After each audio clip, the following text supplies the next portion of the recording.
स्वागत है आप सभी का आपके अपने ऑनलाइन प्लेटफॉर्म टारगेट विद ईवान में। हम लोग जो प्रैक्टिस सेट लगा रहे थे उसमें जो 10वां प्रैक्टिस सेट था उसका जो है वीडियो अभी तक आप लोगों को नहीं मिला था, उसको जो है आज हम अपलोड कर रहे हैं, उसको आप लोग देख लीजिएगा। बढ़ेंगे क्वेश्चन तरफ, लेकिन उससे पहले हमेशा की तरह हम आप लोगों से आग्रह करेंगे, अगर चैनल पर नहीं विजिट किए हैं या आज तक सब्सक्राइब नहीं किए हैं तो जाके सबसे पहले चैनल को सब्सक्राइब कर लीजिएगा और वीडियो को लाइक जरूर करिएगा। ठीक है, बढ़ते हैं वीडियो में। पहला क्वेश्चन है, ये मदिरा होना चाहिए था, यहाँ पे बड़ी कीमत लगी है, इसको छोटा कर दीजिएगा। मदिरा, नशीले पदार्थों या जहरीली दवाओं की लत से होने वाले मानसिक जो रोग होते हैं उनको क्या कहा जाता है, ये पूछा हुआ है। तो क्या कहा जाता है? फार्माकोपिडिक्स कहा जाता है, फार्माकोफोर कहा जाता है, फार्माकोसाइकोसिस कहा जाता है या फार्माकोमेनिया कहा जाता है। तो क्या कहते हैं? फार्माकोसाइकोसिस कहा जाता है इसको। ठीक है, पहला क्वेश्चन हो गया है। दूसरा क्वेश्चन है, दवाइयों को लेने का एक रोग जो है पूर्ण डर कहलाता है। फार्माकोफोबिया होता है, फार्माकोफोर होता है, फार्माकोसाइसिस होता है, फार्मेसी होता है। तो इसको बोलते हैं फार्माकोफोबिया। ठीक है, जो डर लगता है वो फार्माकोफोबिया होता है। इसके बाद है, औषधीय खुराकों के सैद्धांतिक अध्ययन को किसमें सम्मिलित किया गया है? पोसोलॉजी में, औषध सिद्ध में, औषध कोप में या फार्मेसी में? तो क्वेश्चन नंबर जो 3 है उसका राइट ऑप्शन आपको हो जाएगा पोसोलॉजी में। ठीक है, ये राइट ऑप्शन आपको हो जाएगा। क्वेश्चन नंबर 4 देखेंगे हम लोग यहाँ पे। जेलीफिश से तैयार की गई जो औषध है उसको क्या कहते हैं? ठीक है, ऑर्लिया मेडुसा कहते हैं, म्यूरेक्स कहते हैं, एस्टेरिया रूबेंस कहते हैं या सीपिया कहा जाता है?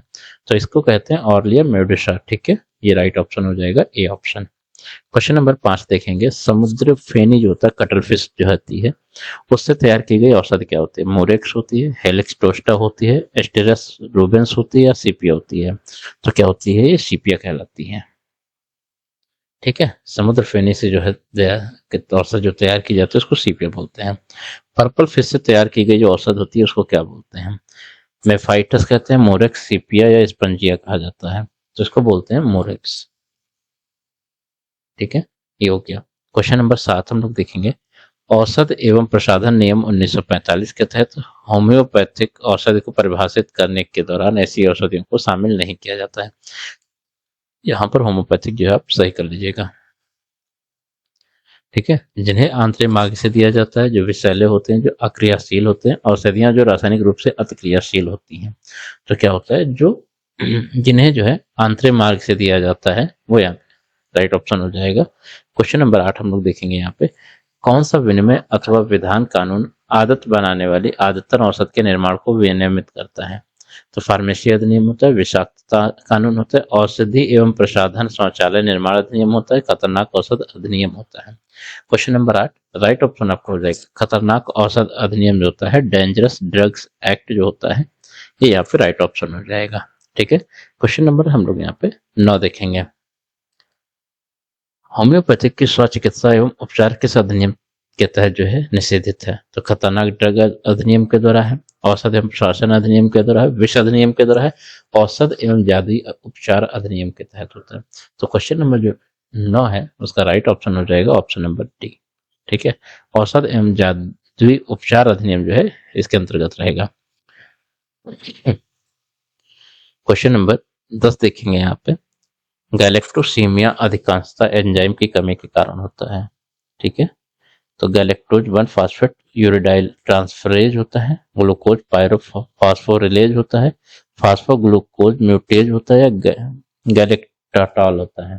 ठीक है, तो क्वेश्चन नंबर जो 10 है उसका राइट ऑप्शन हो जाएगा option number A, galactose 1 phosphate uridyl transferase. ठीक है, क्वेश्चन नंबर 11 देखेंगे हम लोग यहाँ पे। निम्नलिखित में से कौन सा एक प्रकार का जो है प्यूपिलरी रिफ्लेक्स नहीं है? लाइट रिफ्लेक्स होता है, क्लोनस होता है, सिलियो स्पाइनल रिफ्लेक्स होता है या एकोमोडेशन रिफ्लेक्स होता है? तो क्वेश्चन नंबर जो 11 है उसका राइट ऑप्शन हो जाएगा क्लोनस। ठीक है, बी ऑप्शन आपको सही हो जाएगा। क्वेश्चन नंबर 12 देखेंगे। एडिशन औसत के क्षेत्र में 50 माइलसिमल पैमाने की जो खोज हुई थी वो किस एडिशन में हुई थी? ये यहाँ पे पूछा हुआ है, तो ये हुई थी 6 एडिशन में। ठीक है, 6 एडिशन में इसकी खोज हुई थी। इसके बाद क्वेश्चन नंबर जो 13 है वो हम लोग यहाँ पे देखेंगे। डेसिमल पैमाने में फर्स्ट शक्ति जो होती है पोटेंशियम में भाग मूल औसत होता है, कितने भाग का जो है वो औसत होती है, ये पूछा हुआ होती है। तो क्या होगा यहाँ 1/50,000 जो है ये राइट ऑप्शन आपका हो जाएगा। ठीक है, क्वेश्चन नंबर 14 हम लोग यहाँ पे देखेंगे। क्वेश्चन है डेसिमल पैमाना जो है की थी, मतलब किसने इस तरह से इसकी खोज की थी, तो किसने की थी ये आपको बताना है। डॉक्टर सी हेरिंग ने, डॉक्टर हनीमैन ने, डॉक्टर हार्टलॉब ने, ए और बी दोनों ने। तो इसको किया था डॉक्टर सी हेरिंग ने। ठीक है, राइट ऑप्शन ए हो जाएगा। क्वेश्चन नंबर 15 देखेंगे। टाटोपैथी जो है वो क्या है, ये यहाँ पे पूछा हुआ है। तो दवाओं के सिंथेटिक स्रोत का अध्ययन है, एलोपैथी है, पादप स्रोतों का अध्ययन है, या उपरोक्त में से कोई नहीं है। तो ये हो जाएगा उपरोक्त में से कोई नहीं यहाँ पे। ठीक है, इस तरह के भी क्वेश्चन आते हैं। क्वेश्चन नंबर 16 हम लोग देखेंगे। वर्थ 9 के अंतर्गत विषोण के लिए सेंटीसिमल स्केल के अंतर्गत औसत दूध की जो शर्करा का अनुपात है वो क्या है, ये पूछा हुआ है। 1 से 99 होता है, 1 से 9 होता है, 299 है, या नन ऑफ एबव, मतलब उपरोक्त में से कोई नहीं होता है। क्वेश्चन नंबर जो 16 है उसका राइट ऑप्शन हो जाएगा ऑप्शन नंबर सी, 2 से 99 के बीच का ये रहता है। ठीक है, क्वेश्चन नंबर हम लोग अब देखेंगे 17। आधुनिक विधि के अनुसार सल्फर क्यू की जो दवा शक्ति है वो कितनी है, ये यहाँ पे पूछा हुआ है। 1/20 है, 1/167 होता है, 1/5000 है, या 1/10 है। इसको हो जाता है 1/5000। ठीक है, सल्फर क्यू की जो दवा शक्ति है, स्ट्रेंथ है, वो 1/5000 है। रेशियो ऑफ सल्फर ऑइंटमेंट, ठीक है, सल्फर मलहम का जो अनुपात है वो यहाँ पे पूछा हुआ है। 1 से 40 होता है, 1 से 20 होता है, 1 से 10 होता है, 1 से 5 होता है। तो क्वेश्चन नंबर जो 18 है उसका राइट ऑप्शन हो जाएगा ए। 1 से जो 40 है ये आपका राइट ऑप्शन हो जाएगा। क्वेश्चन नंबर 19 देखेंगे यहाँ पे। ल्यूकेमाइड रिएक्शन निम्नलिखित में से सभी के कारण हो सकता है सिवाय, तो सबके कारण हो सकता है, सिर्फ एक छोड़ करके किसके कारण होगा। तो क्वेश्चन नंबर 19 जो है, फ्यूजेनिक संक्रमण होता है, तीव्र रक्तस्राव होता है, तीव्र रक्तक्षय होता है, या क्रोनिक माइलॉइड ल्यूकेमिया होता है। तो राइट ऑप्शन आपका हो जाएगा यहाँ पे क्रोनिक माइलॉइड। ठीक है, ल्यूकेमिया जो होती है इसको छोड़ करके बाकी सभी के द्वारा जो है ये रिएक्शन हो सकता है। और हम लोग बढ़ेंगे क्वेश्चन नंबर 20 की तरफ। यहाँ पे ल्यूकेमिया रक्त बनाने वाली कोशिकाओं का एक घातक प्रसार है जो अस्थिमज्जा में जो फिर परिधीय रक्त और ग्रंथियों में फैलती है। लिम्फ नोड्स फिर परिधीय रक्त और अस्थिमज्जा में प्रवेश करती है, या परिधीय रक्त और अस्थिमज्जा और लिम्फ नोड्स में प्रवेश करती है, और अस्थिमज्जा और लिम्फ नोड्स में प्रवेश नहीं करता है। तो ये आपका क्वेश्चन नंबर 20 है। राइट ऑप्शन क्या होगा, ऑप्शन नंबर जो आपका ए है ये यहाँ पे सही हो जाएगा। ठीक है, इसके बाद हम लोग पढ़ेंगे क्वेश्चन नंबर 21 तरफ। WHO वर्गीकरण के अनुसार तीव्र ल्यूकेमिया के को इस प्रकार वर्गीकृत किया गया है। रूपात्मक विशेषताएं, साइटोजेनेटिक असमानताएं हैं, साइटोजेनिक और इम्यूनोफेनोटाइपिक दोनों असमानताएं होती हैं। यहाँ पर है क्वेश्चन ऑप्शन नंबर डी, रूपात्मक, इम्यूनोफेनोटाइपिक और साइटोजेनेटिक विशेषताएं। तो यहाँ पर जो राइट ऑप्शन हो जाएगा ऑप्शन नंबर आपका होगा सी। ठीक है, ये आपको यहाँ पे राइट ऑप्शन हो जाएगा। इसके बाद क्वेश्चन नंबर 22 देखेंगे। फिलाडेल्फिया गुणसूत्रों में पाया जाता है, एएमएल में, सीएमएल में, सीएलएल में, या फिर इसिनोफिलिक ल्यूकेमिया में। ठीक है, तो क्वेश्चन नंबर 22 राइट ऑप्शन होगा सीएमएल में। ठीक है, इसके बाद क्वेश्चन नंबर हम लोग 23 देखेंगे। यहाँ पे माइलो प्रोलिफरेटिव विकारों में निम्नलिखित में से सभी शामिल हैं सिवाय क्रोनिक माइलॉइड ल्यूकेमिया के, एसेंशियल माइलॉइड ल्यूकेमिया, प्रोलिम्फोसाइटिक ल्यूकेमिया, या पॉलीस्ट्रीमिया रूब्रावेरा। ठीक है, तो क्वेश्चन नंबर जो 23 है इसका राइट ऑप्शन आपका हो जाएगा ऑप्शन नंबर डी। ठीक है, सॉरी ऑप्शन नंबर सी होगा यहाँ पे। ठीक है, ये हो जाएगा आपका सी होगा, प्रोली एम्फोसाइटिक ल्यूकेमिया। ठीक है, ये ऑप्शन नंबर आपका सी सही हो जाएगा।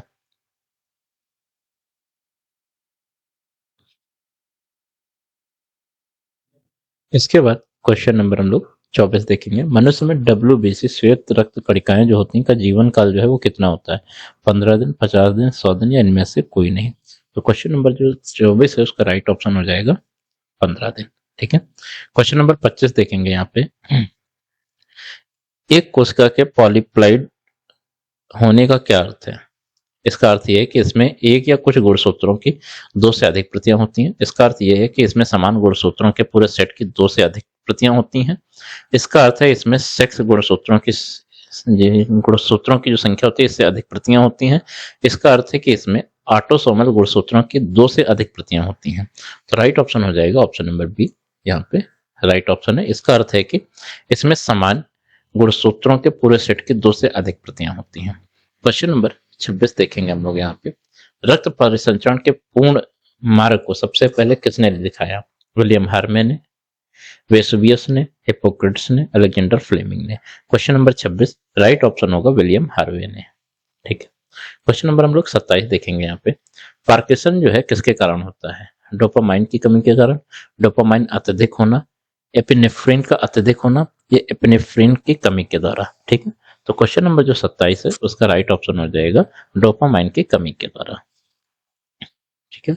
क्वेश्चन नंबर 28 हम लोग देखेंगे। टेम्पिक मेम्ब्रेन किसका हिस्सा होता है? कान का होता है, डायफ्राम का होता है, हृदय का होता है, या अपेंडिक्स का होता है? तो ये होता है कान का। ठीक है। क्वेश्चन नंबर 28 ऑप्शन नंबर ए यहाँ पे सही हो जाएगा।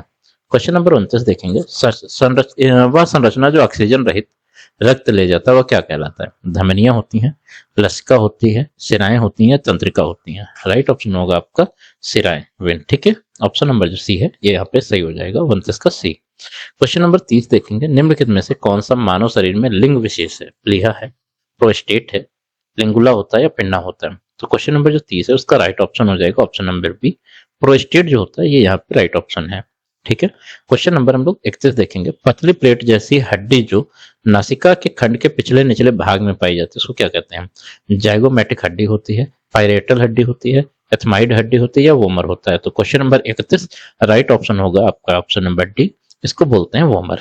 ठीक है। क्वेश्चन नंबर 32 देखेंगे। मैनिटॉल क्या है? ये आपसे पूछा हुआ है।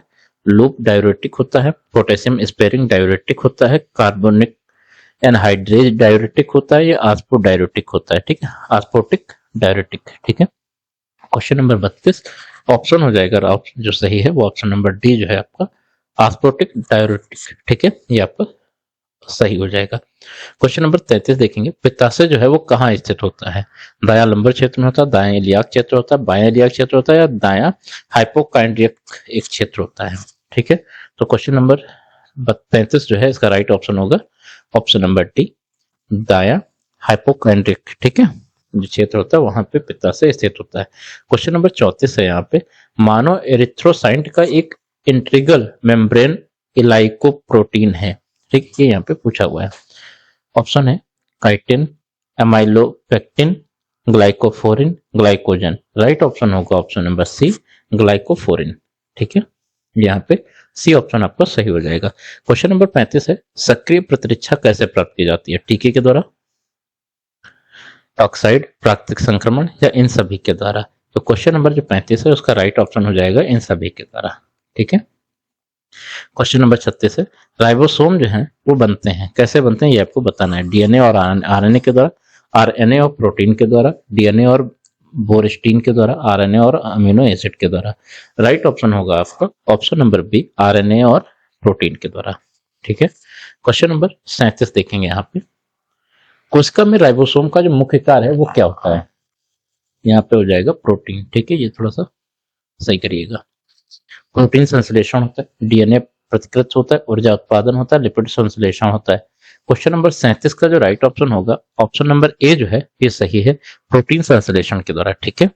क्वेश्चन नंबर 38 हम लोग यहाँ पे देखेंगे। निम्नलिखित में से कौन सा अंग जो है प्रोकैरियोटिक कोशिका से समानता दर्शाता है? केवल माइक्रोकाइंडिया होती है, केवल क्लोरोप्लास्ट होता है, ए और बी दोनों सही है, या उपरोक्त में से कोई नहीं है? तो क्वेश्चन नंबर जो 38 है उसका हो जाएगा ऑप्शन नंबर सी, ए और बी जो है दोनों जो है ये समानताएं दर्शाते हैं। क्वेश्चन नंबर 39 देखेंगे। निम्नलिखित में से कौन सा सरल उत्तक नहीं है? आइलम होता है, सॉरी इसको बोलते हैं जाइलम, पैरेनकाइमा होता है, कोलेनकाइमा होता है, स्क्लेरोक्लाइमा होता है। ठीक है। तो क्वेश्चन नंबर जो 39 है उसका राइट ऑप्शन हो जाएगा जाइलम। ठीक है। इसके बाद क्वेश्चन नंबर हम लोग 40 देखेंगे यहाँ पे। जड़ों का एपिब्लिमा किसके बराबर होता है? पेरिसाइकिल के, एंडोडर्मिस से, एपिडर्मिस, या स्टेल? तो ये होता है एपिडर्मिस। ठीक है, एपिडर्मिस। राइट ऑप्शन हो जाएगा सी। क्वेश्चन नंबर 41 हम लोग यहाँ पे देखेंगे। सभी निम्नलिखित हाइपरग्लाइसीमिया का कारण बनते हैं सिवाय किसको छोड़ करके बाकी सभी बनते हैं?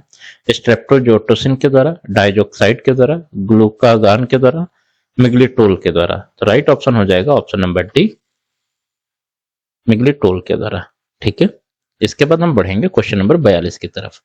सामान्य एरिथ्रोसाइट की जो गणना है वो कैसे होती है? 3.5 मिलियन होती है, 5.5 मिलियन होती है, 6.5 मिलियन होती है, और कुछ ऑप्शन नंबर जो डी है आपका 7.5 मिलियन होती है।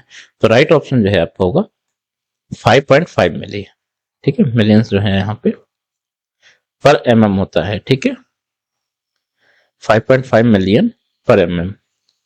क्वेश्चन नंबर 43 हम लोग देखेंगे। निम्नलिखित में से कौन पारंपरिक महामारी विज्ञान त्रिकोण का एक मानक घटक नहीं है? ठीक है, तो कौन सा नहीं है ये आपको बताना है। पर्यावरण है, कारक है, रोग प्रतिनिधि होता है, मेजबान होता है, होस्ट। ठीक है, तो ये होता है ऑप्शन नंबर सी, रोग प्रतिनिधि जो है ये घटक नहीं होता है। काला आजार किस प्रकार का रोग है ये आपको बताना है। ये डियारिसिस होता है, लीशमैनियामाइड होता है, हेलमिंथियासिस होता है, सिस्टोसोमाइसिस होता है। क्वेश्चन नंबर जो 44 है उसका राइट ऑप्शन होगा ऑप्शन नंबर आपका बी, लीशमैनियामाइड। ठीक है, इसके बाद क्वेश्चन नंबर 45 देखेंगे। निम्नलिखित में से कौन सा पशु मॉडल मोटापे के लिए आहार प्रेरित नहीं है? जुकर चूहे होते हैं, कैफेटेरिया आहार प्रेरित मोटापा होता है, न्यूजीलैंड मोटा चूहा होता है, चूहों में आय संबंधी मोटापा होता है। तो क्वेश्चन नंबर जो 45 है उसका राइट ऑप्शन होगा, सॉरी, क्वेश्चन नंबर जो 45 है इसका राइट ऑप्शन होगा जुकर चूहे। ठीक है, इसके बाद क्वेश्चन नंबर 46 देखेंगे। रूबेला वायरस किस रोग से संबंधित है ये आपको यहाँ पे बताना है। ठीक है, आप लोगों ने रूबेला वायरस का नाम भी सुना होगा। तो ये होता है प्रोग्रेसिव इंसेफ्लाइटिस, एंटोरोवायरस संक्रमण होता है, पीत ज्वर होता है, ब्रुसेलोसिस होता है। ठीक है, तो ये होता है ऑप्शन नंबर आपका ए, ये आपका सही हो जाएगा, प्रोग्रेसिव इंसेफेलाइटिस। ठीक है, यहाँ पे राइट ऑप्शन हो जाएगा। क्वेश्चन नंबर 47 हम लोग देखेंगे। कोलोडियन फिल्टर का उपयोग किसके पृथक्करण के लिए किया जाता है यह बताना है। जीवाणु, फफूंद, शैवाल, वायरस। तो क्वेश्चन नंबर 47 राइट ऑप्शन हो जाएगा ऑप्शन नंबर डी, वायरस। ठीक है, इसके बाद क्वेश्चन नंबर 48 है। पेलाग्रा जो होता है वो किस विटामिन की कमी के द्वारा होता है ये यहाँ पे आपको बताना है। B1, B3, B5 या विटामिन बी की कमी से। तो ये होता है B3 की वजह से। ठीक है, पेलाग्रा जो होती है वो B3 से होता है। किस आंख के संक्रमण को पिंक आई इन्फेक्शन कहा जाता है ये आपको यहाँ पे बताना है। ठीक है, फंगल केराटाइटिस होता है, वायरल केराटाइटिस होता है, कंजक्टिवाइटिस होता है, या मायोपिया होता है। ऑप्शन राइट ऑप्शन हो जाएगा ऑप्शन नंबर सी। ठीक है, कंजक्टिवाइटिस ये आपका राइट ऑप्शन हो जाएगा 49 का। क्वेश्चन नंबर 50 हम लोग देखेंगे। इन्फ्लुएंजा ए की रोकथाम के लिए उपयोग की जाने वाली जो दवा है वो क्या है? क्वेश्चन नंबर 50 है ये आपका एसाइक्लोवियर होता है, रिमेंटाइडिन होता है, साक्वेनाविर होता है, फोस्कैमेट होता है। तो क्वेश्चन नंबर 50 का जो राइट ऑप्शन होगा वो ऑप्शन नंबर हो जाएगा बी। ठीक है, रिमेंटाइडिन। ठीक है, इसके बाद क्वेश्चन नंबर 51 हम लोग यहाँ पे देखेंगे। माइक्रोबियल गणना के लिए सबसे कम सटीक विधि आमतौर पर जो मानी जाती है वो कौन सी होती है? स्प्रेड प्लेट काउंट विधि होती है, मेम्ब्रेन फिल्ट्रेशन विधि होती है, मोस्ट प्रोबेबल संख्या जो एम्पियन विधि होती है, या पोर प्लेट काउंट विधि होती है। राइट ऑप्शन आपको हो जाएगा यहाँ पे option number C, most probable संख्या जो होती है ये जो है सबसे कम सटीक, मतलब कम सटीक होती है ये। ठीक है, क्वेश्चन नंबर 52 यहाँ पे है। सिफिलिस परीक्षण में ट्रोपोनियल एंटीबॉडी का पता लगाने के लिए कौन सा परीक्षण उपयुक्त नहीं है? Venereal discharge research laboratory test होता है, फ्लोरोसेंट ट्रेपोनिमल एंटीबॉडी टेस्ट होता है, Reiter protein complement fixation test होता है, या फिर कुछ ऑप्शन नंबर जो डी है ट्रोपोनिया पैलेडम एम्बोबिलाइजेशन टेस्ट होता है। ठीक है, तो क्वेश्चन नंबर जो 52 है उसका राइट ऑप्शन हो जाएगा ए वाला। ठीक है, venereal discharge research laboratory test जो है यहाँ पे ये राइट ऑप्शन हो जाएगा। क्वेश्चन नंबर 53 हम लोग देखेंगे। निम्नलिखित में से कौन सा रोग मल मौखिक मार्ग के माध्यम से फैलता है? हेपेटाइटिस ए, बी, सी या डी? ठीक है, हेपेटाइटिस आप लोग लगा लीजिएगा। तो क्वेश्चन नंबर जो 53 है उसका राइट ऑप्शन हो जाएगा हेपेटाइटिस ए। क्वेश्चन नंबर 54 देखेंगे यहाँ पे। काली खांसी के टीके में किसके मारे हुए कोशिकाओं का उपयोग किया जाता है? ठीक है, किसके मरे हुए कोशिकाओं का होता है यहाँ पे? बोर्टेटेला पर्टुसिस, स्यूडोमोनास होता है, विब्रियो कोलेरा होता है, साल्मोनेला टाइफी होता है। क्वेश्चन नंबर जो 54 है उसका राइट ऑप्शन हो जाएगा बोर्डेटेला पर्टुसिस। ठीक है, ये राइट ऑप्शन हो जाएगा। क्वेश्चन नंबर 55 देखेंगे, बुखार, बदन दर्द और प्लेटलेट की जो कम संख्या संभवतः हो सकती कैसे हो सकती है? डेंगू से, टाइफाइड से, टीबी से या निमोनिया से? तो क्वेश्चन नंबर जो 55 है उसका राइट ऑप्शन हो जाएगा डेंगू। 56 नंबर हम लोग यहाँ पे देखेंगे, सिक परीक्षण किसी व्यक्ति में निम्नलिखित में से किसके संवेदनशील की जांच करने के लिए किया जाता है? पोलियो, निमोनिया, डिप्थीरिया, तपेदिक। क्वेश्चन नंबर जो 56 है उसका राइट ऑप्शन हो जाएगा डिप्थीरिया, ऑप्शन नंबर सी। इसके बाद हम लोग देखेंगे क्वेश्चन नंबर 57, मक्खी के मैंगाट को क्या कहा जाता है? प्यूपा, लार्वा, क्राइसालिस या इमेगो? तो 57 जो है उसका राइट ऑप्शन हो जाएगा बी, लार्वा बोला जाता है मक्खी के मैंगाट को। ठीक है, इसके बाद हम लोग पढ़ेंगे क्वेश्चन नंबर 58 की तरफ।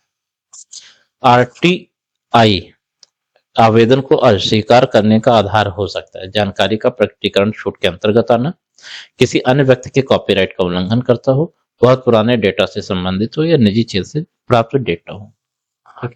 तो क्या हो सकता है? क्वेश्चन नंबर 58 का जो राइट ऑप्शन है वो हो जाएगा, अच्छा ये यहाँ पे आपके ऑप्शन है ये ऑप्शन। इसके बाद आपको यहाँ पे बताना है कि कौन से ऑप्शन आपके सही होंगे। ABCD यहाँ पे दे रखा है, ये आपको बताना है। तो मैं आपको बता दूं, इसमें पहला और जो दूसरा है ये ऑप्शन आपको सही हो जाएगा। ठीक है, उसके बाद हम लोग बढ़ेंगे क्वेश्चन नंबर 59 की तरफ। ठीक है, वे दस्तावेज जो एक ड्रग इंस्पेक्टर द्वारा उस स्थान की तलाशी के दौरान जब्त किए जाते हैं जहां उसे विश्वास है कि एक अपराध किया गया या किया जा रहा है, वे हैं उस व्यक्ति से तुरंत लौटाया जाए जिन्हें उन्हें लिया गया हो, अदालत की कार्रवाई पूरी होने पर लौटाया जाए, जब्त किए जाने के 20 दिनों के भीतर लौटाया जाए या जब्त किए जाने के 60 दिनों के भीतर लौटाया। तो क्वेश्चन नंबर जो 59 है उसका राइट ऑप्शन होगा जब्त किए गए 20 दिनों के भीतर। ठीक है, ये लौटाया जाता है। इसके बाद क्वेश्चन नंबर हम लोग 60 यहाँ पे देखेंगे, दवा की दुकान में समाप्ति तिथि वाली जो दवा निर्माण सामग्री इसको क्या कहा जाता है? स्क्रैप आइटम, सरप्लस आइटम, अप्रचलित आइटम या निष्क्रिय सामग्री? तो इसको बोला जाता है अप्रचलित आइटम। ठीक है, अब्सोल्यूट आइटम। इसके बाद क्वेश्चन नंबर 61 हम लोग यहाँ पे देखेंगे, गुणवत्ता आश्वासन की जिम्मेदारियों में निम्नलिखित में से कौन शामिल नहीं है? अनुमोदित अध्ययन योजनाओं की प्रतियां बनाए रखना, SOP की तैयारी होती है, अंतिम रिपोर्ट का निरीक्षण करना ताकि विधियों और प्रतिक्रियाओं की पुष्टि हो सके, उत्पाद विकास योजना जारी रखना। तो क्वेश्चन नंबर जो 61 है उसका राइट ऑप्शन होगा डी, उत्पाद विकास योजना जारी रखना। इसके बाद क्वेश्चन नंबर 62 हम लोग यहाँ पे देखेंगे, निम्नलिखित में से कौन सा 150 के बारे में कथन गलत है? ठीक है, यहाँ पर है ISO उन संगठनों को प्रमाणित करता है जो ISO 9001 अनुपालन के लिए आवेदन करते हैं। ISO 9000 गुणवत्ता के लिए एक पूर्व निर्धारक मानक नहीं है। ISO 9001 प्रक्रिया उन्मुख मानक परिणाम है जो परिणाम उन्मुख नहीं है, और ISO 9000 उद्योग विशिष्ट प्रदर्शन आवश्यकताएं प्रदान नहीं करता है। तो यहाँ पे जो राइट ऑप्शन हो जाएगा वो ऑप्शन नंबर जो डी है ये सही हो जाएगा। यहाँ पे ISO जो 9000 होता है ये उद्योग विशिष्ट प्रदर्शन आवश्यकताएं प्रदान नहीं करता है। क्वेश्चन नंबर 63 हम लोग यहाँ पे देखें, खरीद का उद्देश्य और उद्देश्य कौन सा से है? ठीक है, एक बार अपना क्वेश्चन समझ लीजिएगा। सही गुणवत्ता की खरीद है, सही मात्रा की खरीद है, सही स्रोत से खरीद है या उपरोक्त सभी है? क्वेश्चन नंबर 63 का ये सही हो जाएगा डी ऑप्शन, उपरोक्त सभी। क्वेश्चन नंबर 64 हम लोग यहाँ पे देखेंगे, औषधि जानकारी के स्रोतों में शामिल हैं सेवाएं, पत्रिकाएं हैं, ड्रग टेक्स्ट हैं, दैनिक समाचार पत्र, ऑनलाइन फार्मेसी पत्रिकाएं हैं।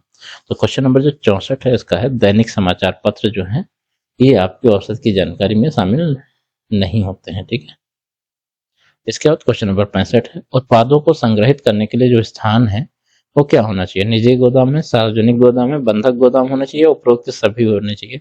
तो ये हो जाएगा उपरोक्त सभी। क्वेश्चन नंबर 65 का डी हो जाएगा। आपके होम्योपैथिक के 65 क्वेश्चन समाप्त हो चुके हैं। अब हम लोग बढ़ेंगे कंप्यूटर की तरफ। ठीक है, कंप्यूटर में है, निम्नलिखित में से किस डिवाइस का उपयोग कंप्यूटर एडेड डिजाइन CAD जैसे एप्लीकेशनों के लिए किया जाता है?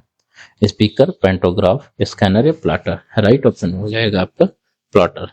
ठीक है, क्वेश्चन नंबर 67 देखेंगे, इनमें से कौन सा कंप्यूटर का आउटपुट उपकरण नहीं है? ठीक है, तो प्रिंटर आप प्रिंट करता है तो ये आउटपुट हो गया, प्रोजेक्टर आपको किसी चीज को दिखाता है ये आउटपुट है, मॉनिटर से हम लोग किसी चीज को देखते हैं वो क्या होगा? आउटपुट होगा। स्कैनर क्या करता है, किसी की कोई कागज हो आपका, कोई डॉक्यूमेंट्स हो, कोई फोटो, उसको स्कैन करके आपको अंदर पहुंचाता है कंप्यूटर में, इसलिए ये आउटपुट उपकरण नहीं है। ऑप्शन नंबर जो सी है ये सही हो जाएगा। ठीक है, क्वेश्चन नंबर 68 हम लोग यहाँ पे देखेंगे। निम्न में से माउस की कौन सी श्रेणी माउस के मूवमेंट का पता लगाने के लिए लेजर का उपयोग करती है? ठीक है, mechanical mouse, opto mechanical mouse, दोनों मैकेनिकल माउस और ऑप्टो मैकेनिकल माउस या ऑप्टिकल माउस। तो ये होता है ऑप्टिकल माउस। ठीक है, ये हो जाएगा क्वेश्चन नंबर 68 का डी ऑप्शन। इसके बाद है क्वेश्चन नंबर 69 है, किस प्रिंटर से कार्बन लगाकर अधिक प्रतियां निकाली जाती हैं? Laser jet, inkjet, dot matrix या बबल जेट? तो यहाँ पर जो है डॉट मैट्रिक्स जो प्रिंटर होते हैं उसमें कार्बन लगाया जाता है। फिर है क्वेश्चन नंबर 70, टीसीपी या आईपी में प्रयुक्त नेटवर्क बाइट ऑर्डर क्या होता है? ठीक है, तो मिडिल इंडियन होता है, रैंडम होता है, बिग इंडियन होता है, लिटिल इंडियन होता है। तो राइट ऑप्शन आपका हो जाएगा बिग इंडियन। ठीक है, ऑप्शन नंबर सी। इसके बाद है क्वेश्चन नंबर 71, आईएसपी का जो पूरा नाम है वो पूछा हुआ है, क्या है? तो ये है internet service provider. Option number जो ए है वो सही हो जाएगा। क्वेश्चन नंबर 72 है, निम्नलिखित में से कौन सा टोपोलॉजी नहीं है? सर्किल है, मेश है, रिंग है या स्टार है? तो जो सर्किल है वो यहाँ पे टोपोलॉजी नहीं है। क्वेश्चन नंबर 73 देखेंगे, एमएस एक्सेल 2016 में निम्नलिखित में से किस विकल्प द्वारा विंडो के दो भागों में बांटा जा सकता है? चलिए ऑप्शन देखते हैं। फॉर्मेट विंडो है, फिर इसके बाद डेवलपर विंडो और स्लिप्ट होता है, व्यू विंडो स्लिप्ट होता है, पेज लेआउट स्लिप्ट होता है। अच्छा, ये पूछा भी आप लोगों से जाता है। ठीक है, तो क्या होता है, पहले हम जाएंगे व्यू में, फिर जाएंगे विंडो पे और फिर जाएंगे स्लिप्ट में। वहां पे क्या है आपका, ये जो वर्ड की फाइल होगी वो दो भागों में बढ़ जाएगी। यहाँ पर है, कंप्यूटर के ऑन होने पर ऑपरेटिंग सिस्टम को कंप्यूटर के रैंडम एक्सेस मेमोरी रैम में लोड करने और फिर इसे उपयोगकर्ताओं द्वारा एप्लीकेशन रन करने के लिए तैयार करने की जो प्रक्रिया होती है वो क्या कहलाती है? तो वो कहलाती है बूटिंग। ठीक है, ऑप्शन नंबर जो बी है ये सही हो जाएगा। क्वेश्चन नंबर 75 है, ईमेल के बारे में निम्नलिखित कथनों को पढ़ें और सही विकल्प का चयन करना है। यूजर नेम और डोमेन नेम जो होता है उसको @ चिन्ह द्वारा अलग किया जाता है, सही है। ठीक है, ये आपको सही है। इसके बाद ईमेल एड्रेस केस सेंसिटिव होते हैं, ये गलत है। तो यहाँ पर जो है आपको सही हो जाएगा ऑप्शन नंबर बी, पहला सही है और सेकंड गलत है। ठीक है, क्वेश्चन नंबर 76 देखिए, कंप्यूटर विज्ञान के क्षेत्र में VoIP का विस्तारित रूप क्या है? ठीक है, VoIP जो है इसका पूरा नाम पूछा हुआ है, इसको बोलते हैं voice over internet protocol. Option number B सही हो जाएगा। क्वेश्चन नंबर 77 देखेंगे, निम्नलिखित में से कौन सा जोड़ा सही ढंग से सुमेलित नहीं है? तो Alt+E वर्तमान प्रोग्राम में विकल्प संपादन करता है, Alt+Shift+D जो है वर्तमान तिथि डालता है, Ctrl+K जो है चयनित पाठ काटा जाता है और Ctrl+A से सेलेक्ट ऑल टेस्ट किए जाते हैं। ठीक है, सभी पाठ्यक्रम का चयन किया जाता है। तो क्वेश्चन नंबर जो 77 है उसका राइट ऑप्शन हो जाएगा, अच्छा, जो सम्मिलित नहीं करता है। ठीक है, यहाँ पे है कि कौन सा ऑप्शन गलत है, तो जो है ये Ctrl+K जो है ये काटता नहीं है। ठीक है, जो भी लिखा होता है उसको काटता नहीं, वो काटता है Ctrl+X, इससे कटता है। ठीक है, इससे हम लोग डेट डालते हैं, वर्तमान प्रोग्राम में विकल्प संपादन करते हैं और Ctrl+A से जो है सब कुछ हम लोग सेलेक्ट कर लेते हैं।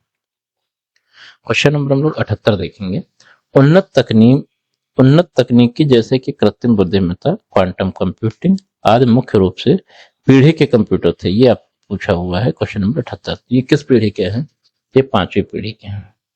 ठीक है, इसके बाद क्वेश्चन नंबर 79 हम लोग देखेंगे। यहाँ पे निम्नलिखित में से कौन सा ई कॉमर्स व्यापार का लाभ नहीं है? उच्च प्रारंभिक लागत है, स्थान स्वतंत्र व्यवसाय है, सुविधाजनक वैश्विक पहुंच है, असीमित व्यापार समय है। तो 79 का जो है राइट ऑप्शन हो जाएगा, मतलब जो लाभ नहीं है, उच्च प्रारंभिक लागत जो है ये ई कॉमर्स व्यापार का लाभ नहीं है। क्वेश्चन नंबर 80 देखेंगे, एफटीपी का जो है पूरा नाम पूछा हुआ है, तो एफटीपी का होता है फाइल ट्रांसफर प्रोटोकॉल। ठीक है, ये चीज याद रखिएगा, फाइल ट्रांसफर प्रोटोकॉल। ये आपके 80 क्वेश्चन तक हम लोग पहुंच गए हैं, बढ़ेंगे अब हम लोग यूपी स्पेशल की तरफ। ठीक है, उत्तर प्रदेश में जो है पहला जो गिद्ध संरक्षण केंद्र स्थापित किया जा रहा है, कहाँ किया जा रहा है? Sonbhadra, Banda, Maharajganj, Meerut. Right option C Maharajganj में। निम्नलिखित युग्मों में कौन सा सही सुमेलित है? IIVR जो है वो कानपुर में है, ये पूछा हुआ है। ठीक है, सुमेलित नहीं है ये यहाँ पे बताना है, तो IIVR जो है वो कानपुर में नहीं है। ठीक है, तो यही ऑप्शन आपका सही हो जाएगा। IIPR जो है वो कानपुर में, IVRI आपकी इज्जतनगर में है, IGFRI झांसी में है। ठीक है, इसके बाद हम लोग देखेंगे क्वेश्चन नंबर 83 है, आम की जो लंगड़ा किस्म है वो किस जिले से उद्गत मानी जाती है? मेरठ, इनमें से कोई नहीं, मैनपुरी या वाराणसी से, तो ये है वाराणसी से। क्वेश्चन नंबर 84 देखेंगे, उत्तर प्रदेश के तराई क्षेत्र में मुख्य रूप से उगाई जाने वाली सुगंधित चावल की जो किस्म है उसका नाम बताइए। रोजमट्टा, सोना मंसूरी, तृप्ति या काला नमक। तो क्वेश्चन नंबर 84 उसका राइट ऑप्शन हो जाएगा काला नमक। क्वेश्चन नंबर 85 हम लोग यहाँ पे देखेंगे, गीडा क्या है? तो गोरखपुर औद्योगिक विकास प्राधिकरण इसका नाम है। उत्तर प्रदेश का कौन सा जनपद जो है लुगदी कागज और गत्ते के उत्पादन के लिए प्रसिद्ध है? ये यहाँ पे पूछा हुआ है। तो लुगदी कागज जो बनाया जाता है वो कहाँ पे बनाया जाता है ये आपको बताइएगा। 86 का राइट ऑप्शन हो जाएगा बिजनौर में। ठीक है, फिर हम लोग बढ़ेंगे क्वेश्चन नंबर 87 की तरफ। उत्तर प्रदेश के निम्नलिखित शहरों में से कौन सा मैंगो फूड फेस्टिवल की मेजबानी करता है? तो कौन करता है? वो लखनऊ करता है। इसके बाद है क्वेश्चन नंबर 88, UPSIDA का जो फुल फॉर्म है वो पूछा हुआ है, तो यह है उत्तर प्रदेश राज्य औद्योगिक विकास प्राधिकरण। ऑप्शन नंबर ए जो है यही सही हो जाएगा। क्वेश्चन नंबर 89 हम लोग यहाँ पे देखेंगे, राष्ट्रीय राजमार्ग विकास परियोजना के उत्तर और दक्षिण तथा पूर्व पश्चिम जो गलियारे हैं वो कहाँ मिलते हैं? कानपुर, झांसी, लखनऊ, वाराणसी में। ये मिलता है झांसी में। इसका कहने का मतलब है कि जैसे ये आपका पूरा एक नक्शा है इंडिया का, तो इधर का और ऐसे जो ये मेन हाईवे आया हुआ है, ठीक है, राष्ट्रीय राजमार्ग है, तो वो कहाँ मिलता है? तो वो इस तरह से जो बिंदु बनाता है वो झांसी में बनाता है। ठीक है, ये चीज यहाँ पे इन्होंने बताया है। मध्यकाल में उत्तर प्रदेश के किस जनपद को शिक्षा का केंद्र होने के कारण सिराज हिंद कहा जाता था? ठीक है, लखनऊ, सॉरी, सहारनपुर, शाहजहांपुर, जौनपुर या लखनऊ। तो 90 का राइट ऑप्शन हो जाएगा जौनपुर। सिराज हिंद जौनपुर को कहा जाता है। क्वेश्चन नंबर हम लोग 91 की तरफ बढ़ेंगे। आपको क्या करना है, इसको सुमेलित करना है और उसके नीचे जो है ऑप्शन आपको दे रखे हैं, ये बनाना है। तो स्मारक या भग्नावशेष जो है वो आपको बताना है। तो कौशाम्बी में कौन सा है? घुसताराम मठ है। ठीक है, तो ए का 2 हो जाएगा। इसके बाद है कुशीनगर। तो कुशीनगर में क्या है? रामाभर स्तूप है। फिर आएगा सारनाथ। तो सारनाथ में है धमेक और श्रावस्ती में सहेत महत। ठीक है, तो अब हम लोग यहाँ पे देख लेते हैं कौन सा सही है। ए का 2 मतलब बी और 4 ऑलरेडी गलत हो चुके हैं, ये हो गया। बी का 3 है, बी का 3 यहाँ पे है, मतलब ऑप्शन नंबर जो सी है ये आपका सही हो जाएगा। ठीक है, इसके बाद हम लोग पढ़ेंगे क्वेश्चन नंबर 92 की तरफ। 6वीं सदी BC के दौरान उत्तर प्रदेश के किन क्षेत्रों को चेंदी कहा जाता था? चेदी कहा जाता था। ठीक है, तो किसको कहते थे? बुंदेलखंड को, अवध, अंग या अवंती को। ये कहा जाता था बुंदेलखंड को। उसके बाद हम लोग बढ़ेंगे 93 की तरफ। रामायण के रचयिता वाल्मीकि आश्रम जो है वो निम्नलिखित में से कहाँ पर स्थित है? आर्यावर्त में, ब्रह्मवर्त में, श्रावण या पटरौना में। क्वेश्चन नंबर 93 का राइट ऑप्शन हो जाएगा बी, ब्रह्मवर्त में। ठीक है, क्वेश्चन नंबर 94 हम लोग यहाँ पे देखेंगे। ठुमरी के संदर्भ में निम्नलिखित में से कौन सा कथन सही है? ठुमरी की उत्पत्ति जो है उत्तर प्रदेश में हुई है। ठुमरी सुगम और आकर्षक है। ठीक है, यहाँ पर आपको नीचे कोट दिए हुए हैं, ये आपको बताना है क्या होगा। तो ये दोनों ही ऑप्शन सही हैं। ऑप्शन नंबर जो सी है ये सही हो जाएगा, 1 और 2 दोनों। ठीक है, क्वेश्चन नंबर 95 हम लोग देखेंगे। इसको सम्मिलित नहीं है, ये पूछा हुआ है। कौन सा ऑप्शन जो है गलत है ये बताना है। आल्हा जो है बुंदेलखंड से सही है। बिरहा पूर्वी उत्तर प्रदेश से। कजरी जो है रोहिलखंड से नहीं है। ठीक है, कजरी जो है ये मिर्जापुर क्षेत्र से है और ये आता है बुंदेलखंड की तरफ से। ठीक है, चैथा, अवध और भोजपुर क्षेत्र ये सही है। क्वेश्चन नंबर 95 हम लोग यहाँ पे देखेंगे। उत्तर प्रदेश के ब्रज मंडल का संबंध इनमें से किस लोक नृत्य से है? तो चरकुला है, छोलिया है, जोगनी है और ये नटवरी है। तो राइट ऑप्शन हो जाएगा चरकुला। ठीक है, क्वेश्चन नंबर 97 की तरफ हम लोग बढ़ लेते हैं। उत्तर प्रदेश पंडित दीनदयाल उपाध्याय पशु चिकित्सा विज्ञान विश्वविद्यालय और गौ अनुसंधान संस्थान जो है वो कहाँ स्थित है? ये बताना है। तो गोरखपुर में, मेरठ में, लखनऊ में या मथुरा में? तो राइट ऑप्शन हो जाएगा मथुरा में। ठीक है। क्वेश्चन नंबर 98 देखेंगे हम लोग। उत्तर प्रदेश में जो है किसी नगर का जो मेयर है वो क्या होता है, ये बताना है आपको। नगर का प्रथम नागरिक होता है, ये सही है। ठीक है। नगर निगम का पदेन सदस्य भी होता है। कार्यकारिणी समिति का पदेन सभापति भी होता है। कार्यपालक मशीनरी का पूर्ण नियंत्रण रखता है, ये गलत है। तो ये राइट ऑप्शन हो जाएगा 1, 2, 3। ऑप्शन नंबर जो बी है ये सही हो जाएगा। ठीक है। क्वेश्चन नंबर 99 देखेंगे। जनगणना 2011 के अनुसार उत्तर प्रदेश की जो आबादी है वो लगभग कितनी थी? तो ये लगभग थी 200 मिलियन के आसपास में। ठीक है। 19 करोड़ करके है वो। ठीक है। तो वो देख लीजिएगा एक बार। यहाँ पर है क्वेश्चन नंबर 100। भारत के कुछ राज्यों में दूसरा सदन नहीं है और उत्तर प्रदेश में द्विसदनीय विधानमंडल है। तो यहाँ पे ये बताना है कि कौन सा सही है। ठीक है। तो यहाँ पर जो है ए तथा आर दोनों सत्य हैं और आर सही व्याख्या करता है कि ए तथा आर दोनों सत्य हैं किंतु आर सही व्याख्या नहीं करता है कि ए सत्य है किंतु आर गलत है और ए गलत है किंतु आर सही। तो यहाँ पर जो है सही हो जाएगा ऑप्शन नंबर बी। ए तथा आर जो है दोनों सही हैं, लेकिन जो आर है वो सही व्याख्या ए की नहीं करता है। भारत के जो है कुछ राज्य हैं जहाँ पर द्विसदनात्मक है और उत्तर प्रदेश जो है द्विसदनीय है। द्विसदन का मतलब होता है एक होती है विधानसभा और दूसरी होती है विधान परिषद। आपसे क्वेश्चन भी पूछा जाता है। विधान परिषद में सीटें हैं 100 और यहाँ पर है 403। अगर ऑप्शन में 404 लिख के आ जाता है, 403 भी है तो 403 से होगा। पहले 404 थी। 104वें संविधान संशोधन के द्वारा जो है एक सीट जो थी होती थी एंग्लो इंडियन की तरफ से, वो हटा दी गई है। ठीक है। तो कैसी लगी आप लोगों की आज की ये वीडियो, कमेंट बॉक्स में जरूर बताइएगा। मिलते हैं अगले वीडियो में, तब तक के लिए नमस्कार, धन्यवाद।